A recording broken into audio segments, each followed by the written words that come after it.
Hey, have you heard about Anchor? You probably haven't heard about Anchor yet, so let me tell you about it. Anchor is the easiest way to make a podcast. You probably hear other people talk about how they make podcasts. If they say it's easy, they're crazy. All of their methods are really hard and complicated, but Anchor, super simple. First off, it's free. They have creation tools that let you make the podcast right from your phone. You don't even need a computer. This is 2019. Who uses computers anymore? Anchor distributes your podcast on all the other platforms. No need to go do all that complicated searching and hosting and posting. Hosting and posting. They do it for you. You can also make money from your podcast. Well, that's what I'm doing right now, because you're listening to this ad. They've got everything you need to make a podcast in one spot. No need to search around all over the place. No need to go to 20 different sites. Just one. Download the free Anchor app or go to anchor.fm to get started. Bet you thought I was going to sing right here, didn't you?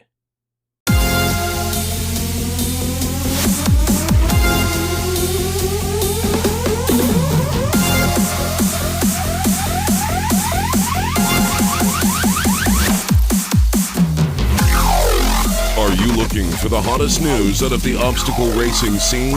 Want to stay up to date on the freshest info, the latest podiums, and hear interviews with the who's who in OCR? Well, you've come to the wrong place. Well, some of that you'll find here. But we're not the media. This is not ORM, OCM, OCRM, ORCM. This is OCR Talk.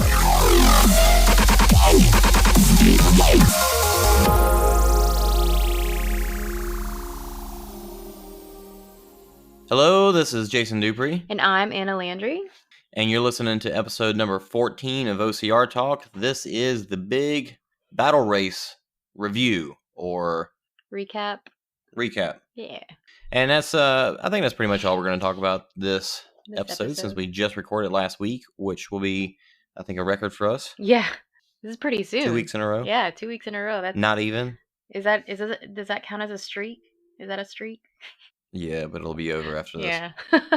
We did have the Battle OCR event this weekend in St. Francisville in Louisiana at, what was the venue? What was it called?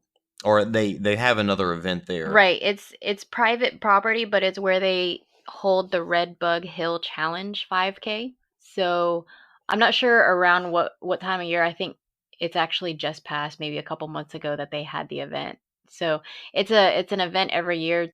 It's a charity run basically, and I can't remember which charity they raise money for to save my life, but we'll talk about the venue in a moment. But yeah, that's where it was. And this event had a Warzone heat that was a multi-lap heat, so about an 8-hour multi-lap race, similar to Toughest. So the Warzone heat started at 7. Got started a little late, but the elites went out, I believe, around 7:30 after that. Correct. Yeah, I think they started on time. So elites started at 7:30, and then elite women started at 7:45. The elite women went after, and then after that, it was just open waves all day. And one thing that was kind of neat that he did, and I think this was probably pretty easy to do since it's a smaller race, is they said, show up when you're ready to run. And when you register, that's when you'll be assigned your heat. So pretty much an hour from when you get there is when you're going to get to run. Right. So you basically got to choose instead of having to pick a time, months in advance and then stick to it like you do most races. Yeah, because especially if you've got something going on early in the day and you can't make it out early, then you can choose to run later in the day. Or if you're trying to coordinate a big group of people together, it's always hard to have people sign up for a race at different times before the race event happens, and then you're all assigned different heat times. So it's always an issue getting your group to get to run together. That was a pretty easy solution to that, and I really liked that he did that this year. Now, for people that did wait till later in the day, I'm sure they realized their mistake once they got out on course, seeing as how the temperatures were in the triple digits. Right. For probably the majority of the day. Probably starting at like 9:00. And it wasn't bad because it was kind of overcast until like probably just before lunchtime, I would say. So whenever it was overcast, it was still hot, but it wasn't oppressively hot. Right. And now this gets into talking about the venue a little bit more, but the trail was mostly shaded. I Right. would say probably 90% of it was shaded. Yeah, most of the time it was shaded. You would come out of the woods a little bit to do some obstacles, but for the most part, you were going back into the woods to run the trails. And plenty of water to wade through. And as the day got hotter, the water felt cooler. So Yeah, those creeks were nice. at one point on my third lap, I think I just sat down in a creek. I know I did that multiple times. But we'll get into all that a little later. First, we're going to just talk about general results, and then we'll discuss the venue, and then some of the obstacles that battle had, and then the prizes that were given. And then at the very end of the podcast, which will probably be the longest section, will be our personal experiences and how intense of a race it was. So stick around for It'll that. be interesting. With the results, we're not going to talk about Warzone results because they're not even posted yet. And there's a lot of things that could be said about them, but until anything's like, We're not going to go there. we're not going to dive into that. We're We're not just going to going to go leave it there. at that. Yeah, we're going to remain neutral. We're Switzerland at this point. But for the elites, we had some pretty good times that people set through a very hilly terrain, especially for Louisiana, and some very intense obstacles, and obviously, as we said, some very intense heat. Do you recognize any of the people that were on the podium? Well, I had mentioned Chris Rugloski from Grit Fitness. She and I Mm-hmm. ran in Austin together, and actually that was whenever I had mentioned this race to her back whenever we were before we got pulled off the course for the sprint in Austin. So I had talked to her about coming out to the battle race because she likes doing a lot of obstacle heavy stuff and like the obstacle completion that Savage Race has. And I was like, oh, well, you might want to check out our event coming up in Louisiana. And I think she had already been added to the battle group on Facebook. So yeah, she came out. She won first place for the women. So super happy for her. I knew she was gonna kill it. Christine Bolot, she won second place for the women. Taryn, I can't remember her last name. Taryn won third place for the elite women. I'm not as familiar with her, but I know Terrell. Christine Terrell. That's it. Taryn Terrell. Taryn Terrell. So Christine and I know each other through the battle workouts and everything. She comes out, and I'll see her at road races too. And she's a solid runner, like solid runner.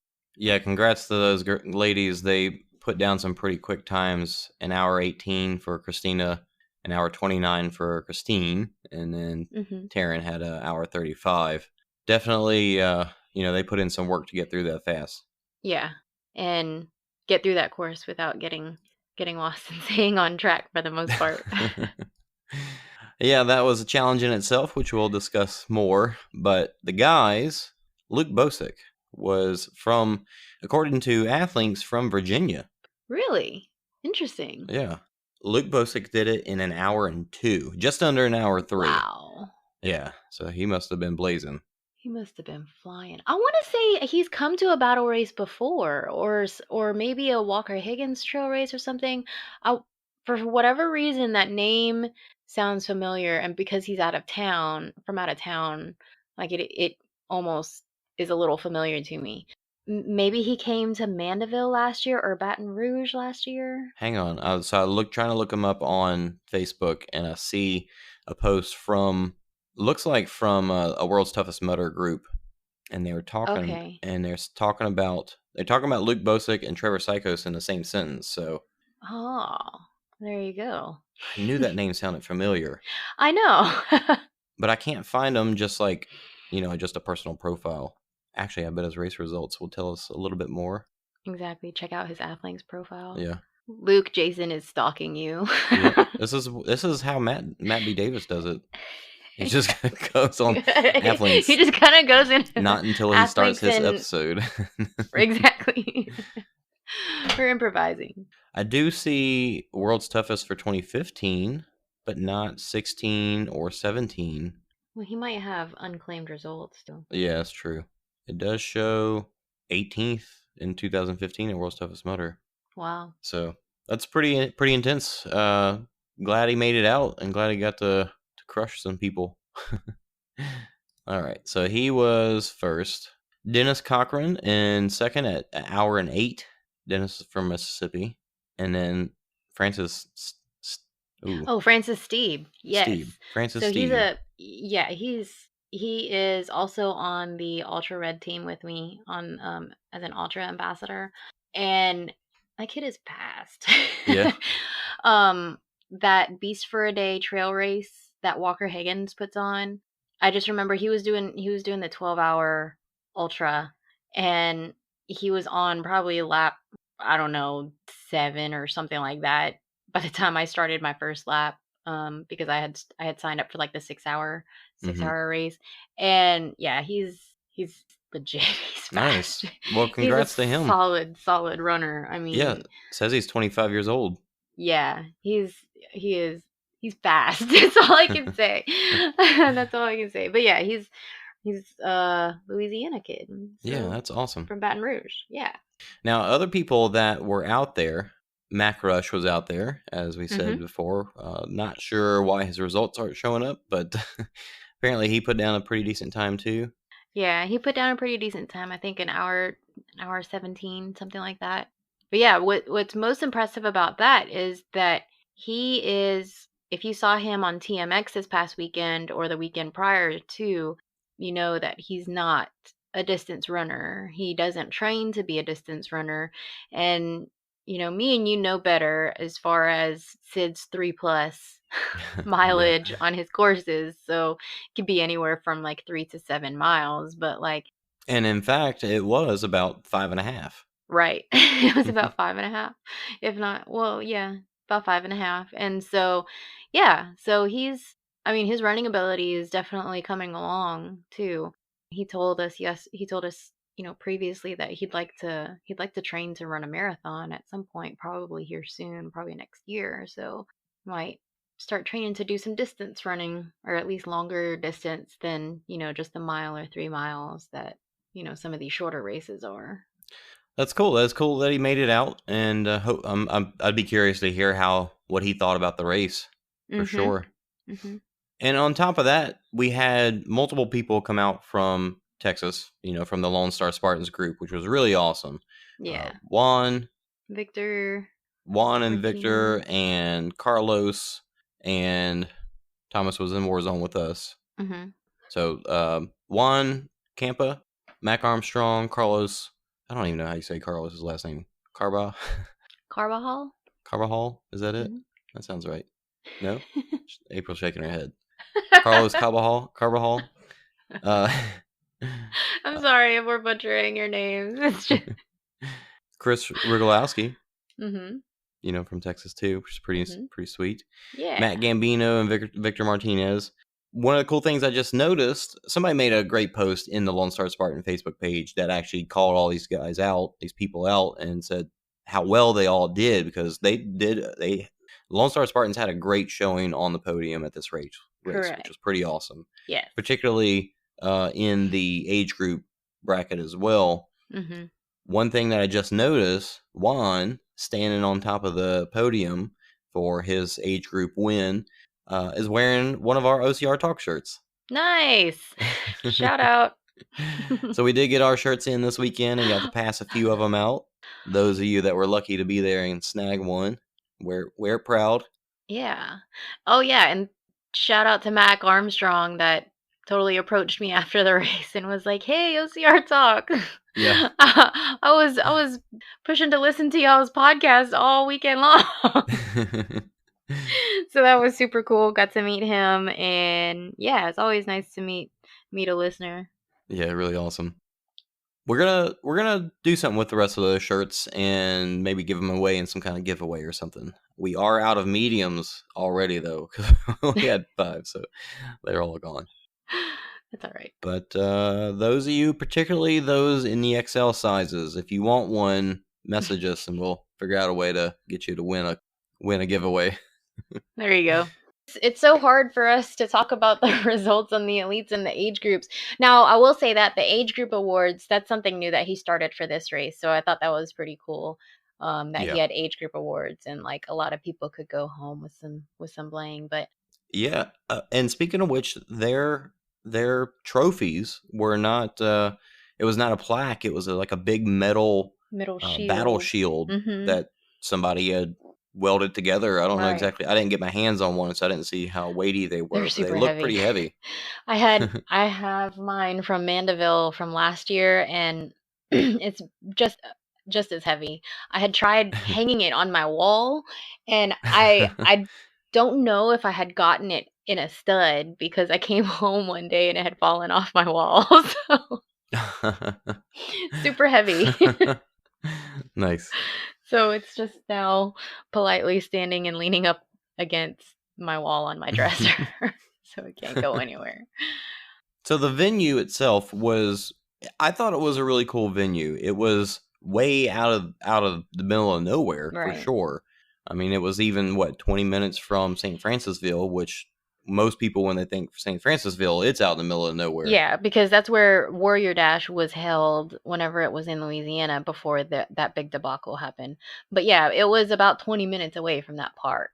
So, and especially driving out there in the middle of the night, I definitely on that little lone country road, I definitely passed up the entrance Oh to the yeah. venue probably maybe 2 or 3 times before Daniel caught up with me, and he was like, I'll just sit here at the entrance and I'll wait for you to drive up behind me." Now the parking, I felt like I didn't see during the day, but I felt like there was plenty of space for parking.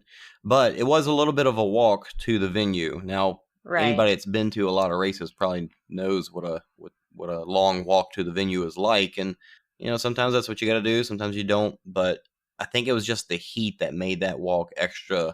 Like if Yeah. anybody decided they needed to go back to their car to get anything, they just decided they didn't need Yeah. that thing. Exactly. It wasn't just like a quick stroll to the car just to pop in and pop out and, just grab whatever you forgot. It was, okay, did I leave anything else in the car? Is there possibly anything else I could grab out of here and then go back? Yeah. Because I'm not coming back to this car if I figure out that I forgot anything else. But the venue was neat in that there was a opening. This is mostly wooded area, but it was a opening Mhm. where the festival area was. So Mhm. all that was out in the sun, and while some of the finishing obstacles and a couple of times that you came back to the festival area Mhm. was out in the sun, we had a decent little spot where a bunch of people brought tents and set those up, and of course Mhm. the vendors, they all had their tents out there as well. And then the trail ran out into the woods, and like we said, it was mostly covered almost the entire time.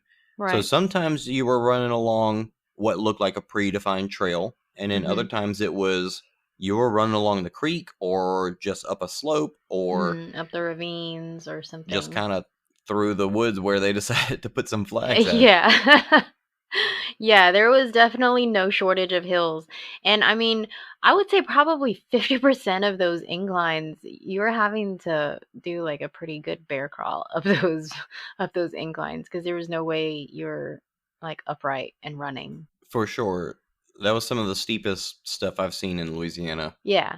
I'm like, "What is this?" I mean, I was like, "This is Asheville?" Like, it reminded me of those hills from Asheville, like some of those hills that like they had to throw a rope over just so they Oh knew yeah. people could climb over those hills. I mean, that wouldn't be a bad idea actually if we used some of those hills again. Because throughout the day, some of those hills, especially climbing out of the creek, I mean, Yeah. there was no way you were climbing out of that without help. Yeah, they got slippery. Yeah, and yeah, they got really slippery, especially the ones climbing out of the creek. There was one little rope on one hill that definitely didn't warrant a rope, and then there was no ropes anywhere else. But I'm pretty sure that was that rope was there from before, not from this race. Probably But it was so. just kind of comical. It was just kind of there. When I was in the creek, I want to say those cliff walls were at least 30 feet. Some of them. At least. Do you mean the creek that we got lost in because I followed you guys? Like an idiot. No, no. Are you thinking about the creek or the pond? That first creek bed, or was it a pond? I don't know. It was a pretty wide creek bed that You definitely talking was about the not mud pit? supposed to. Yeah, definitely was not supposed to be part of the course. We'll get to that part in just a little bit. That was not supposed to be part of the Definitely race, not. but ended up being part of it for us. Yeah, a few other people too. Poor Daniel, he was like neck deep in it. Yeah, I do want to discuss how he got stuck in that, but let's save that for the moment. I wasn't there when he got stuck, so I don't know the circumstances behind it. Do we need to do a special interview episode with Yeah. Daniel? Find out exactly what transpired there. Exactly what happened. What else about the venue? The trails. I really did enjoy the trails. There were parts that were super technical, parts that were Yes. nice long downhills, parts Yes. that were good climbs. Mm-hmm. Some of the treks through the creeks got really muddy. Some of Oh, them were yeah. nice and sandy and very shallow, so they were easy to run through. Mm-hmm. Yeah, it was. I thought it was awesome terrain. It was awesome terrain for a trail run. Now, if you combine that with all the obstacles that he threw at us, it was Yeah. super difficult. But the running and the trails itself, I enjoyed because you don't get that kind of training here in Louisiana. You just don't. I had posted on Facebook, like, whenever I was running those trails, you would, if I didn't know I was in Louisiana, I would not think I was in Louisiana because you just don't get those kind of trails here. And just to have that kind of place to go to, I mean, granted, for me, it's like 2 hours away, but I would drive it just to go run the trails, and get that kind of training. Yeah.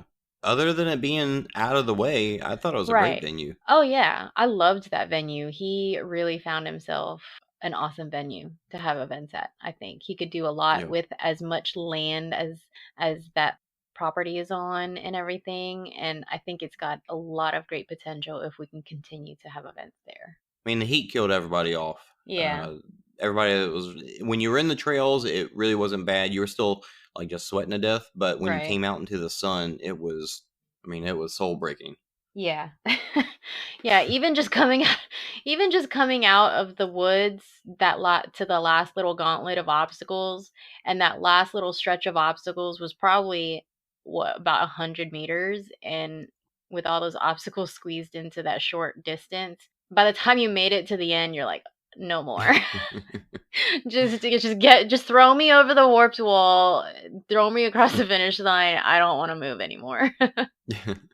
Yeah, so speaking of which, let's talk about the obstacles. They had some very unique obstacles. Now, Yes. before we talk about the obstacles in general, I think it's good to say that Sid and his group is a very limited team. Yeah. And they had to keep some obstacles closed because they weren't ready. Right. And they also had to close some obstacles during the race because of different reasons. Maybe Because of they were equipment issues. yeah, the equipment was faulty or something, but they did make those adjustments during the race, which honestly made it feel like a little bit like the toughest Right. because they purposely make those adjustments during Right. the race. But they definitely had some of the signature obstacles out there, and there was still a lot of obstacles, more than you probably want. But Before the event, we had talked about it was possibly for us going to be like a toughest event, and we weren't going to have to do all the obstacles on our first lap, but I'm glad we did yeah, because those rings that we had to shut down on that first lap, the rings, the strap, there was something wrong with the straps and they were just not holding weight for whatever reason, and they were just snapping or slipping off the bars, or it just wasn't safe. So unfortunately for us, we were the guinea pigs, but thank goodness all that came to light before, the elites went out there or the open heats went out there. Yeah, I mean, I'm kind of glad that that happened because didn't want that to happen during open heats when right, or people are. competitive heats whenever they're, competing for time Yeah, and that's you're true. having to figure out, okay, well, what's fair since these people didn't complete the obstacle because it wasn't safe. We're kind of the guinea pigs in that sense. But I mean, we're out there all day. Yeah, We it can't. was okay. When we went through that ring obstacle, it was Mhm. still everything was still damp. Like we Yes. were sweaty, so our hands were wet, but I think the bars and everything were still pretty damp too. So definitely added a little challenge. Yeah, it was still dewy. And like I made it through the rings and I just two-handed it all the way through. Hmm. But it definitely felt slippery, like more so than usual. It something about it felt off. And I couldn't put my finger on it, and I felt like it was the straps on those rings on the bars. So a couple people said that some of them just snapped under weight. And Oh well. They just broke off. The straps just broke apart for whatever reason, like nylon straps, and I don't know. I'm not sure. Maybe they weren't tied right. I don't know. I don't know. But I'm glad it got shut down. I'm glad the obstacles that needed to. Now the floating Z walls would have been fun. We didn't know that one was closed on our lap until Okay, so yeah, let's explain. They had some floating Z walls that had like blocks of 2x4 for your feet, and then for your hands, they actually had holes in the plywood. right. And there was only one lane whenever we went to it, like front and back, Mhm. but still one lane, and you could see where the plywood was still down for the second lane, but there was nothing blocking it, so we just all went through it. It Yeah. was like, all right. Yeah, I went through that with one of my buddies, JP, and he was on the other side and I was on the other side of the plywood, and Oh, nice. it kind of worked out because like Yeah. he was maybe a step ahead of me on the other side, so we kind of counterbalanced each other. And then the girl that came on the Z wall behind me, like I was able to kind of stabilize the wall for her while she got on, and then like we all just kind of made it through together, and it all just kind of Yeah. worked real smoothly. And then Sid was like, "Oh yeah, that obstacle was supposed to be closed because it like we didn't have time to put like other stuff to make it safe." Yeah. Well, yeah, it was a little bit of teamwork going on Right, there. It's pretty exactly. I'm cool. like, "Well, we made it safe because we were all counterbalancing each other." All right, so how about all the obstacles that were open? There Yes. were still a ton of them. Yes, there was still a lot of them. Oh my goodness. A lot of hanging obstacles, of course, but notably to stand out besides, I think what we think of as the big, awesome obstacles. Let's talk about some of the ones that stood out first. Like there was a couple of balance ones. There was one Right. With the logs. balanced logs, but they Mhm. were teeter-totter logs. Mhm. So you had to go over a couple of teetering logs and then a flat one and then another teetering one. So Mhm. that was pretty And tricky. they were super slippery too because I think that was after you came out of something muddy or wet. The sun kept them pretty dry, but after the open waves Right. went through, they were nice and muddy because Yeah. they were sitting on them and sliding Yeah, across. exactly. Yeah, that was pretty fun. I liked that one. And the one that went straight across that didn't teeter-totter, it did have the end that wasn't completely secured down, the other end. So as soon as you stepped on one end, it would kind of come up, but it wouldn't come all the way up. It would just kind of psych you out. And then there was another obstacle, balance obstacle with a tie The strap, slack line. like a slack line, but it went over. So it went from the bottom of the obstacle over a bar and then back down. So it was actually an up and down slack line, which was very unique. And you could use that middle bar that it went over, like you could grab onto Mhm. it. So it wasn't as bad as having to walk that whole Right. distance, but still challenging since you had to go up and down. And slack lines I suck at, but I did it. Is there any other obstacles that stand out besides the like really The big balance ones? obstacles. Another one that stood out to me was the one where they've got the big bag. It's a what do you call The those brute force things? ball? It's like a medicine ball, but it's a bag with Yeah, sand that's in the it. brute force ball. Yeah, so the brute force ball, and you got to pick that sucker up and throw it over a couple of Mm, bars, and those things are not light at not for the all. guys, no. I don't know what the weight is on them. Maybe I th- 150. I don't I know. think it was 100 pounds for the guys, and I think it was maybe about Okay. 50 for the girls. But getting that bag and it being sand and having to get under a ball shape, it's Yeah, tough. and it's That one really yeah, takes and it it's out of you. sand, so the weight shifts, and you have to adjust and Yeah, and throwing it over 2 bars and then coming right. back, you had to do it. You basically had to lift the thing five, Yeah, six exactly. times. Unless you were extra like me and me and this other girl that were tossing it over and then tossing it over on our way back too. Because we didn't know, so we just because whenever we got there, we are like we just throw it over the poles and bring it back, and he was like, "Yeah." So we threw it over the poles, and then whenever we were coming back, we threw it over the poles again. Yeah, that's what we did. Did you not do that later or? No, it was supposed to just be you throw it over the poles and then you bring it back. Oh, You didn't have to throw it over the poles like when on your way back. oh, well, that's what I did too. So it's okay. Yeah. We got corrected. He was like, "No, only 2 times." I'm like, "Oh, I just thought you meant like 2 times each way." Oh well. Well, I thought 4 times was okay. I mean, it was Yeah, it tough, wasn't but bad. it wasn't too bad. It was a good challenge, that's for sure. Any other ones besides the rigs in the end? I don't think so. Oh, the traverse slackline. The traverse slackline was kind of tricky. It was because I thought I would be able to go under it underhanded, and just kind of hang and shimmy my way across, but it didn't really Mm-hmm. feel comfortable on my hands. So I was just more comfortable with getting on top of it and sliding across that way. On top of it? Mhm. Really? I got on top of it every single time. So Every you climbed single up the time. frame and got up there. Yeah, on top of the frame.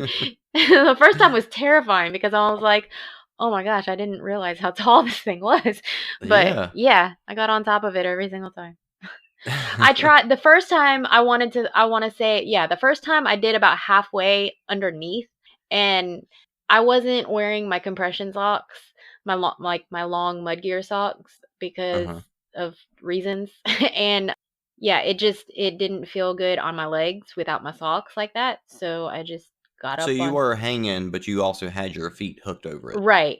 So whenever I got about midway through, and this is on my first lap, whenever I got about midway through, I got onto that bar in the middle and I changed it up a little bit and I climbed up and I got on top. So it's a slack line, it's a hanging slack line, and it's pinned on the ends, but Hmm. then it goes down at an angle to two bars that are inset probably about, I don't know, 10 feet or so Yeah.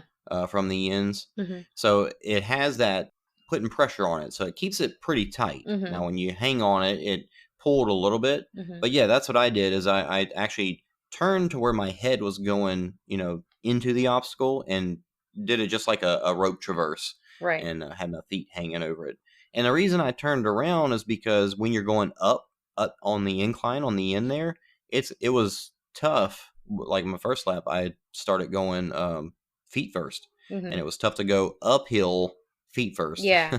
Much easier to go uphill head Yeah. first. Which is funny because on a regular like Tyrolean traverse at a Spartan, I can't get on Hmm. top of the rope for whatever reason. Like I just Maybe the flatness of the slack line helped you.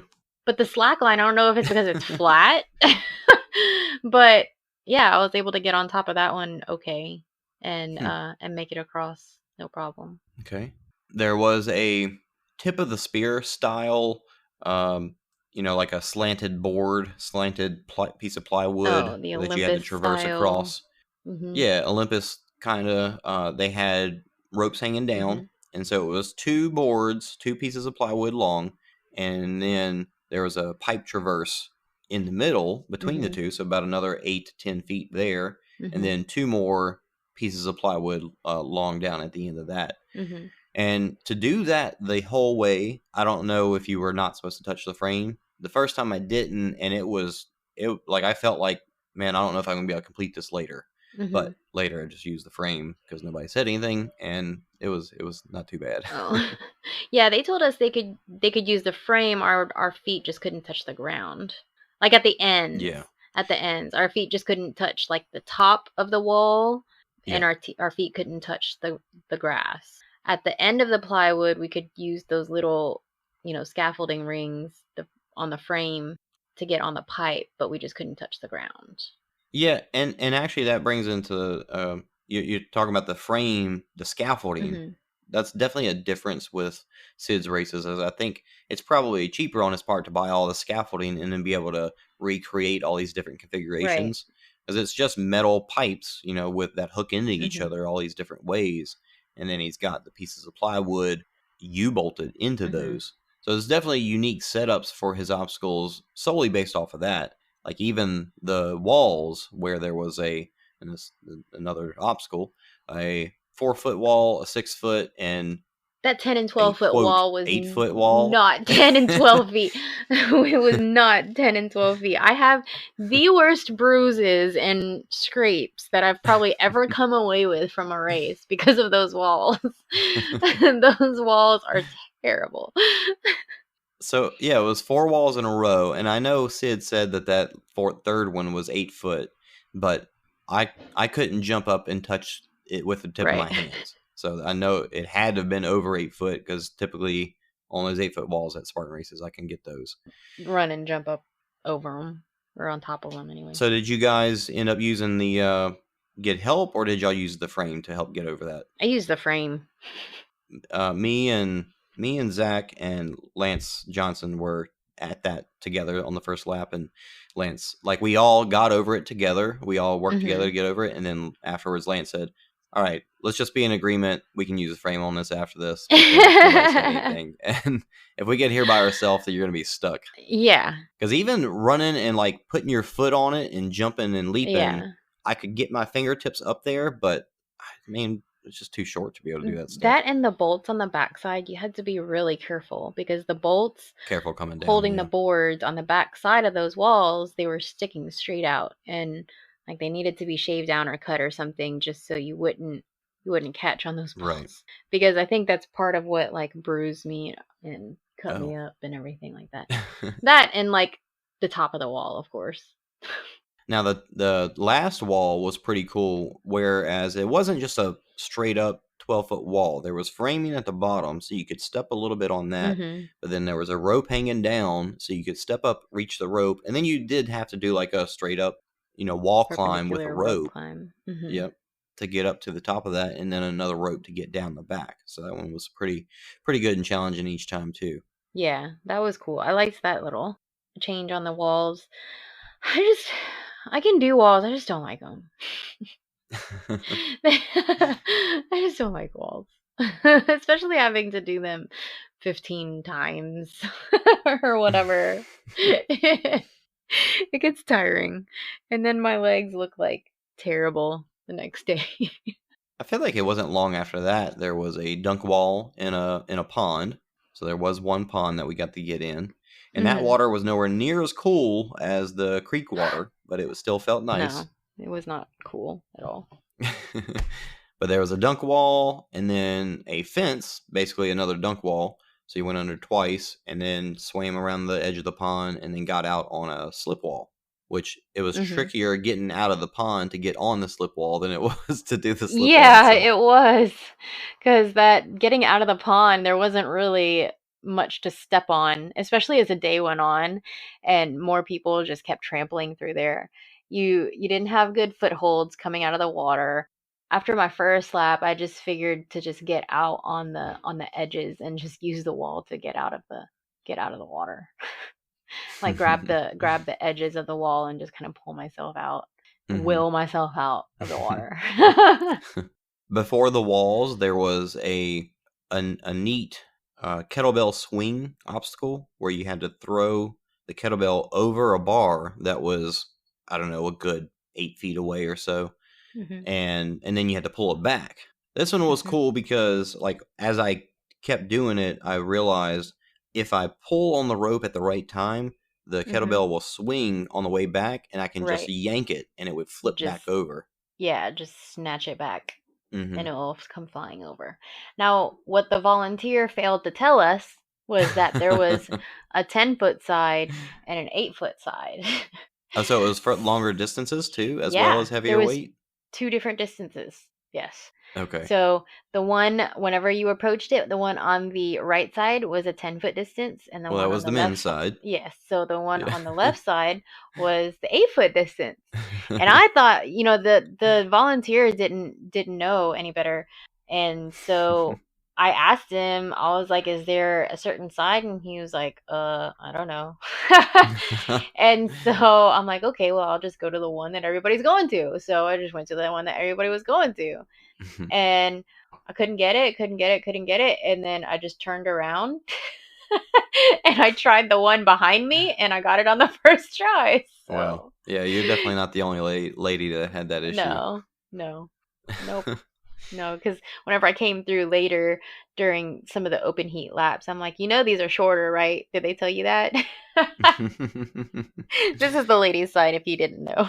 Yeah, and speaking of volunteers, that's one of the places that obviously Sid can improve, and we've talked about how he's got a small team, so that kind of stuff is, it needs to be improved in some fashion, and it's somewhat understandable, but there are places where it's like, well, what would you rather our resources go towards? So right, volunteers knowing what the obstacles do definitely would be a good spot to focus on. Yeah, for sure.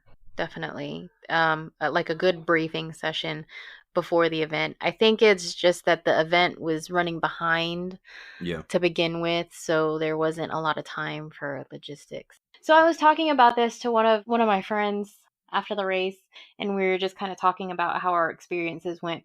And I'm like, it's easy for us to say stuff like this about the volunteers and everything, and we really do appreciate the volunteers who definitely sacrifice their time and their Saturday mornings to come out and volunteer at a race in the heat in the middle of July in Louisiana. And at the same time, I think we have to remember that they're kids. Most most of them were like what, like high school kids or maybe fresh out of high school, and like yeah, it probably would have helped to have, at least during the competitive waves, to have some kind of course marshaling going on, or something a little bit more official. But then again, it all just comes down to available resources, and that's I think every race series has that issue in getting enough volunteers. Right. And while we're talking about obstacles, I think that's where Sid could probably cut back and be Right. able to put resources elsewhere. While it is awesome that he has 30 plus obstacles, and he really does, and they're Mhm. not simple one wall as an obstacle either. Mhm. But if he did cut back on them and just focus on maybe his better or more exciting obstacles instead Mhm. of having an over under through, maybe leave that out. But, Yeah. add, take those resources and put them elsewhere into focusing on volunteers or something like that. Yeah. Because he does have really fantastic obstacles, and we're not even into the really big ones yet. Right. Yeah, and for the most part, I mean the over under throughs, those can be pretty much just not have a volunteer manning them. But like those 4, 6, 8, and 12-foot walls, they had to have a volunteer there because I mean, you just, if you didn't know what to do, it just wasn't safe. You're right. It could be a dangerous spot if somebody Yeah. falls. Right. And then like I see what you're saying with the obstacle density and everything like that, because a lot of his obstacles are so creative, and that's the awesome thing about his races, is that he comes up with all these really creative obstacles and he puts them in his race, but it's so hard to put those kinds of obstacles all throughout the course because you kind of have to have manpower there in order to enforce them, because especially if you're going to be a mandatory obstacle completion race. Was Limitless The monkey bars, yeah. the monkey bars? Yeah, so Mhm. big, long, we talked about it before, big, long, 60-foot monkey bars, a lot like Spartan, very multiple levels, inclines, declines. There was a rest in the middle, which was very handy. As I said, I was going to go through the whole thing without using the rest at least once. I never did You because never did. You needed it. I didn't bother to. Very worried about my hands ripping in a long race like that, and especially with the heat. And of course, the spirit of competition. The first lap, I was still with Lance and Zach, so I was just trying to get through it quick. So, but yeah, I did rip my hands on that one later. I did rip one hand Mhm. on my second to last lap. Yeah, let me tell you how much fun work today was putting hand sanitizer on. Oh, jeez. I wanted to cry the first time it happened. Coming back into the festival area, maybe one of the first times, there was his hoist was really cool and very unique compared to any other hoist I've ever done. You Mhm. had to actually take a rec bag, a rec sandbag, Yeah, brute and force do a that. lap with it. Yeah, brute force sandbag. You had to do a lap with it, and then when you brought it back to the rig, there was a smaller one already hooked on the rig, but you actually Mhm. step into the apparatus and attach the one you carried to it, and Yeah. then hoist it, get back in there, take it off, and then put it back in the pile you got it from. Yes. I loved that one. I loved it because it was a sandbag carry, Herc hoist, everything all in one. And I loved it. I like sandbag carries. I like the Herc hoist. I love that. Coolest hoist I've seen in a race by far. Yeah. Yeah. And that hoist was higher than like say a Herc hoist at a Spartan. It was Hmm. higher Hmm. because I can get the ones at the Spartan raises. Usually I can get them up there in maybe a couple, 2 or 3 pulls or something like that. And that one, I don't know, I didn't feel like it was a heavier weight, but I felt like it was higher. There was another one. in the festival area that was a cave ladder, climb up to the top of a cargo net, and then a rope to get down. Mm-hmm. That cave ladder, I thought it was going to be tricky, but honestly, when I just treated it like a regular ladder and just did my feet, Yeah. 1 Mm-hmm. foot at a time, same side, Mm-hmm. same hands, it actually wasn't that bad. It was the skinny cave ladder too, Yeah. not the big wide ones. Right. Because it's so narrow that Mm-hmm. you kind of it tricks your mind. But Yeah. yeah, it was weird because I went the first time I got on it. I went on it with my foot going through one side, and then the other side I had my heel coming through the other side. I was going one at a time, but I was like climbing up it Oh, with. really? Yeah, so I mean, it kind of worked for me. It kind of, I don't know, it worked for me. I had never climbed up one of those caving ladders before, so that was really fun, and it was pretty high up there. Yeah. So yeah, that was a really fun obstacle, and that little cargo net was like the festival bridge. So like as you were rolling across it, the spectators and all the people coming into the venue were walking under the obstacle. Yeah, and I think it's pretty cool to have something like that. Just the wow factor whenever you're walking up to the venue. Mm-hmm. The rope on the other side, I think it probably would have been helpful just to have maybe a knot or two in it here and there. Yeah, I could imagine people that are not, comfortable with their strength were Exactly. probably pretty scared to get down there. So it probably would have helped. Maybe even to have, some ropes that don't have knots and some ropes that do. Have the choice. Yeah, have a choice to either go down the one with knots or not. So, Yeah, knots or not. knots or not. Going back to the tip of the spear, that was a lot of fun, and it was easier than I anticipated it to be. The only thing that made it hard as the day went on was that pole got hotter and hotter and hotter Yeah, it did. as the day went on. But I got a pretty good swing. Yeah, if you use a good, swinging motion on that, you got Oh across it yeah. pretty quick. Oh yeah, pretty quickly. And once I got that down, I mean, it was easy. It was a lot of fun though. I liked that one. I hope he brings that one back for future races. But if he wants to make it crazy hard, he can always make it to where you can't touch the frame. True. True, but I don't like that. He's already got enough difficult obstacles. Don't give him any crazy ideas. So at the finish of the race, you come out of the woods, and I think the first thing you came to was the. It's like quintuple steps, but a lot steeper, where you pretty much have to traverse them. Oh, capable. Uh-huh. Yeah, so Yeah. they're little slanted walls with grips across the top, or just a piece of wood that you can grab onto, Right. and they're close enough that you can stretch across and kind of pin yourself between both of them. Mhm. Stretched, kind of doing a split a little bit. Pretty challenging. Not any issues since they weren't painted. They were pretty grippy. Mhm. Yeah, whenever they were painted, it was a lot slippery. Oh yeah, they were close enough that I could touch easily and get myself pinned from one to the other, and then turn and then kind of Mhm. lunge towards the next one. Did you Mhm. have any issues with that? I know you're a little shorter than I am. Mm-mm, no, and usually on those steps that he has, I usually have an issue kind of stretching out, and I'm like at capacity. And I'm having to really slowly turn around and reach for that next wall. Although a couple times I did get a wild hair and maybe think about just like running on through, like on Ninja Warrior. Yeah, I think they're too steep for that.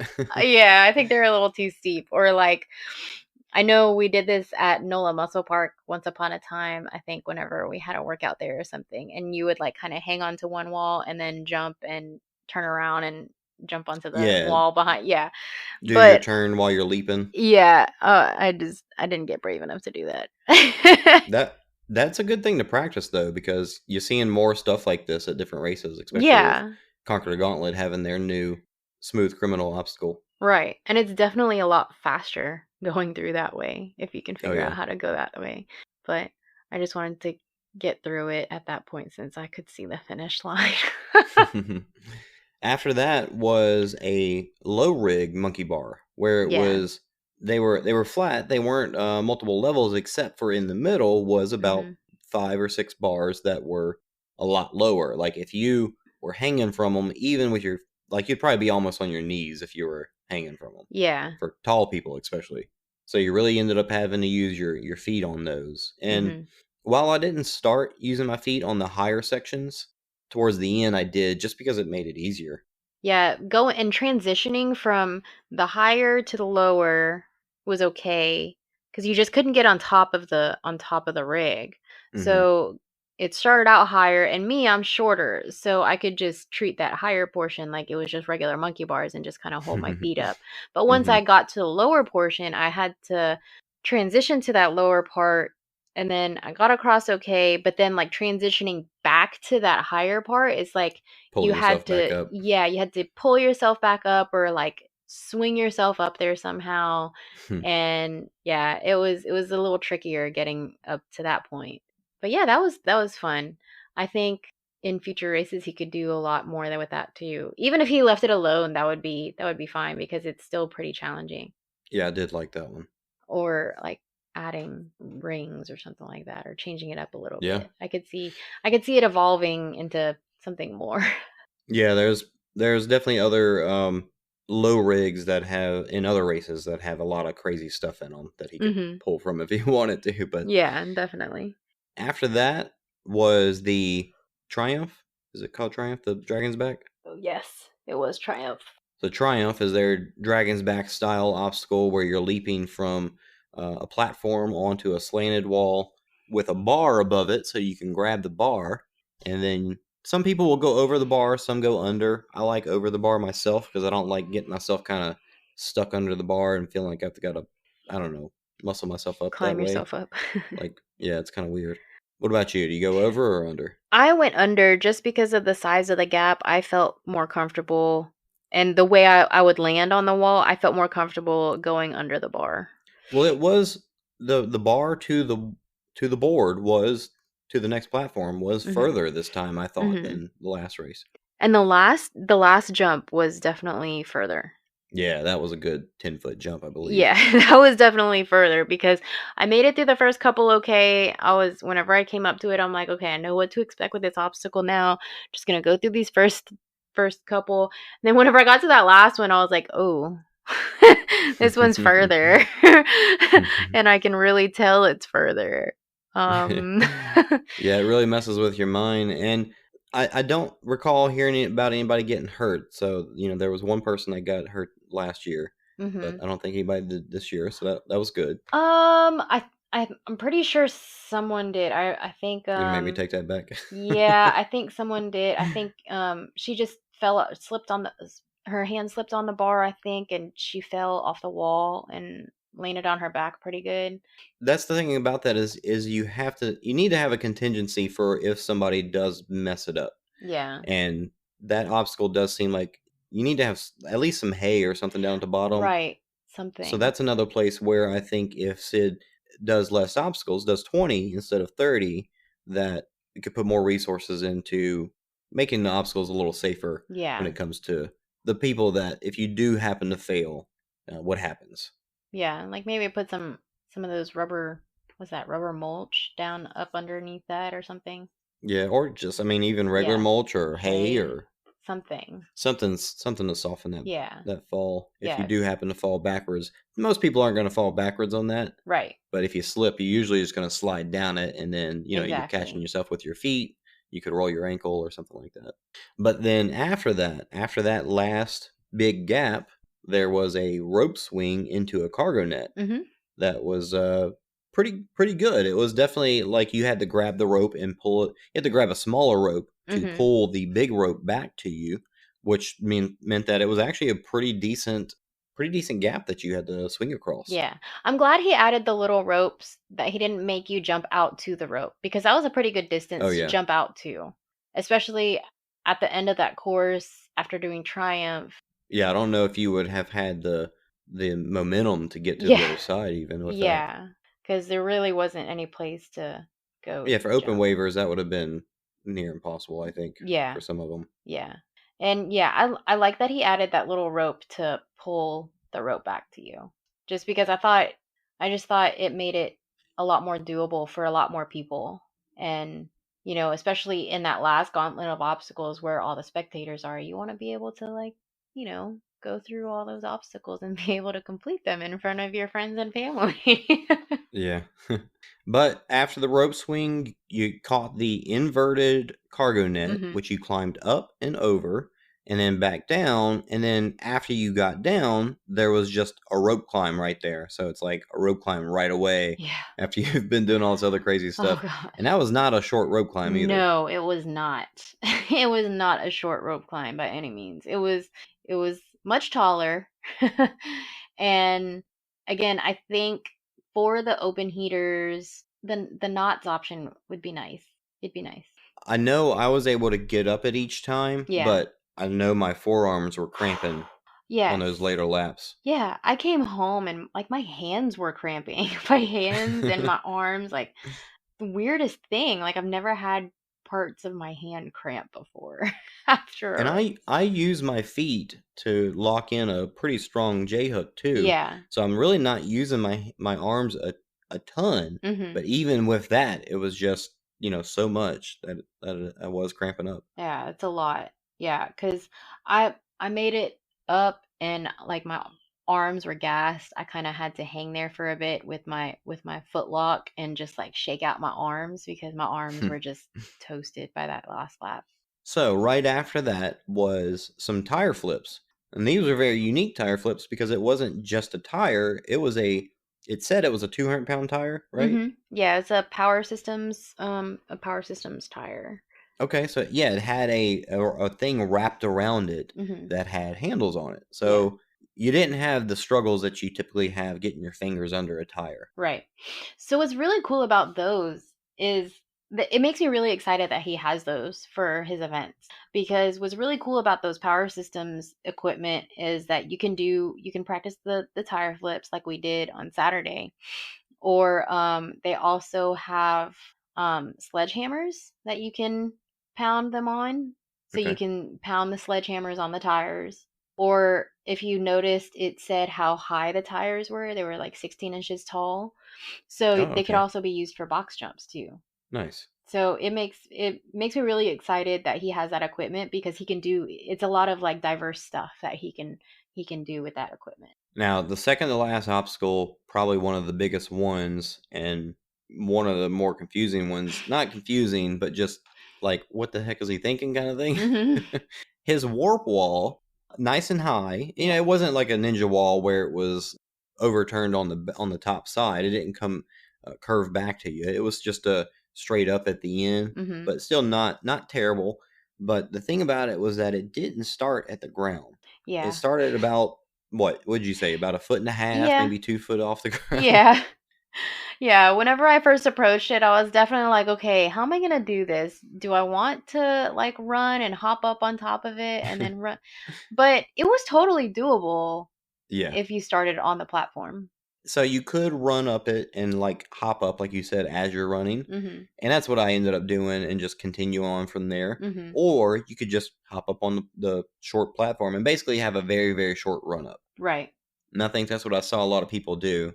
But again, it wasn't painted, so it actually had pretty good grip. Yeah, I liked it. He had mentioned it was actually supposed to have been taller, but I think that was probably the perfect height to have at the end, because I mean, it's a warped wall, so it's intimidating enough, and you have a lot of open heaters that are going to be like, "Oh man, I really want to try that."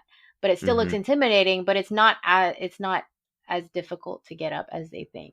So, it's very doable for them, and yeah, it's Good confidence booster. exactly, and it's right there at the end, so it makes for like some really good footage whenever, the spectators are like taking videos of you finishing your race. Yeah, and then after that, you climb down, and there's a couple more walls to the finish, Mhm. and that was the race. Right? I feel like that's like his signature finish. It's like something big and then just like a couple of walls you still have to jump over just to finish the Right. race.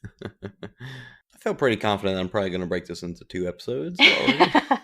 So once you got finished, they had, instead of like a big bulky metal, they had like I'd say it was as thick as a regular metal, but it was shaped like a dog tag, and so it had the Oh regular yeah. dog tag The metal. the dog tag beads instead of a strap. Mm-hmm. So pretty neat, different metal. And they had pins for Warzone, and they actually had, I guess it was a patch, like a rubbery patch Mm-hmm. for Warzone, Mm-hmm. where it actually showed the number of laps that you had finished on there. Right, because in the past we had pins that showed how many laps we had completed. So, Mm-hmm. like, if you had completed 3, 4, or 5 laps, then you'd have a collection of pins on your ribbon that your medal came on. Yeah. But I liked the dog tag change. I like it. It's simple and I mean, I liked it. It's one of those places that if it helped him save a little money, Mm-hmm. then I think it's a good change. Like it wasn't like, he was thinking about doing no medals at first, and I Mm-hmm. think that would have been not necessarily the best call. Yeah. But those dog tags, yeah, I thought they were good. Yeah, I liked the dog tags. They were still like a good hefty weight to feel like Mm-hmm. they had some substance to it and they weren't just like hollow pieces of cheap metal or something like that. They felt like good quality metals. Yeah, I think they looked really cool to just like show off with the battle shirts that they had if you had signed up early enough. And I think it went with the whole theme of the event pretty well. The shirts were it said they were 100% cotton, but they had a good feel to them. Like they were nice and soft. Yeah, they were very comfortable. Cool designs for this year. Warzone had their own special shirts, so they had Yeah. different shirts. Oh, one thing that I thought was really neat that he did is to help with, cost, and to help people that hadn't signed up to save money too, is that if you didn't sign up if you wanted to sign up like I think 2 weeks out or whatever it was, Mhm. you could still sign up but at a cheaper price, but you didn't get a shirt. Mhm. So you got a discount, but just because you didn't get a shirt, which, that helped them not have to overproduce the amount of shirts that they got made. So it Right. was kind of a win-win for everybody. Those Definitely. that signed up late got in cheaper, and then, to run the event, he didn't have more overhead. Yeah. Yeah, because that's always a tricky thing to order shirts, especially for the one event that they're going to have this year. Right. Order a whole bunch of shirts and you order way too many, or even worse, you don't order enough and then you're having to order more because, these racers paid to get their shirts and medals at the end. So it's kind of a tricky situation. But yeah, I really liked that idea. That way you could let them know up front, hey, we're only ordering a limited number of shirts. So if you want to save money on this race and you still want to race, you can sign up at a very discounted price, but you just won't get a shirt. But you'll still get to come to the race. So it's a nice trade-off. Pretty cool. It's a nice trade-off. At the finish, they had like water and whatever sports drinks they had, Mhm. but they also had some, not only bananas, but also oranges and watermelon. Mhm. And snowballs. Which was really nice. I never got a snowball. You never got a but snowball. I'll save that for when we talk about our personal experience of why I didn't get a snowball. Oh. But yeah, it was some good finish line stuff. Like I think having a little bit more fruit options. Like I always go through and I don't like bananas, so I obviously don't get that. But Yeah. having watermelon and oranges to eat every lap, yes, was definitely helpful for Warzone as well. Yeah, and I didn't know about the watermelon until like after I finished. But it was awesome. I had like 2 pieces.